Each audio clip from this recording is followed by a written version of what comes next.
Pak Ustadz, bagaimana hukumnya air bak mandi yang di dalamnya terdapat ikan? Apakah airnya masih suci untuk berwudu? Terima kasih. Demikian Ustadz, silakan. Bismillah, wassalatu wassalamu ala rasulillah wa ala alihi wa sahbihi wa man wala. Pendengar yang budiman, perlu diketahui sebelumnya bahwa ikan dan kotorannya tidaklah najis karena kaidah yang berlaku dalam madhab Hambali dan Malikiyah bahwa air kencing dan kotoran binatang mengikuti hukum dagingnya. Jika dagingnya halal boleh dimakan, maka air kencing dan kotorannya tidak najis. Begitu pula sebaliknya. Dan inilah pendapat yang kuat berdasarkan beberapa dalil. Di antaranya keterangan Umar bin Khattab ketika peristiwa perang Tabuk. Umar bin Khattab radhiyallahu anhu berkata, kami berangkat menuju Tabuk dalam keadaan sangat serba kekurangan. Kemudian kami singgah di suatu tempat dan kami sangat kehausan. Hingga kami menyangka leher kami akan putus. Hingga ada orang yang menyembelih untanya. Lalu dia memeras kotorannya dan meminumnya. Sementara sisa perasannya ditaruh di atas perutnya. Hadis riwayat Baihaqi dalam Sunan Al-Kubra.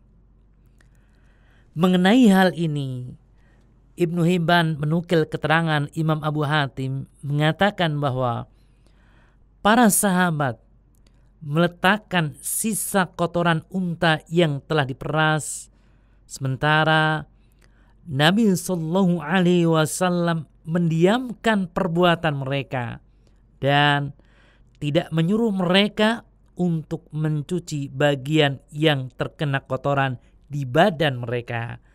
Hal ini merupakan dalil bahwa kotoran hewan yang halal dimakan adalah suci. Jadi sudah jelas bahwa ikan maupun kotorannya adalah benda suci dan tidak najis. Kemudian apabila air tercampur dengan sesuatu yang suci, maka hukumnya tidak lepas dari dua keadaan. Pertama, apabila kemutlakan air masih terjaga, yakni tidak merubah rasa, bau, dan warnanya, maka hukumnya suci dan mensucikan dan bisa dipakai untuk berwudu. Dalilnya adalah hadis dari Ummu Atiyah Al-Ansariyah radhiyallahu anha. Dia berkata, saya melihat Rasulullah sallallahu alaihi wasallam pernah mandi bersama Maimunah dari suatu bejana yang tercampur tepung.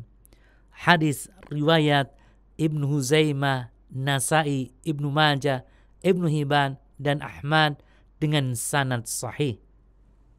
Dalam hadis tersebut terdapat campuran antara air dengan tepung. Tetapi campuran tidak sampai menyebabkan hilangnya kemutlakan air. Karena itu boleh bersuci dengan air tersebut.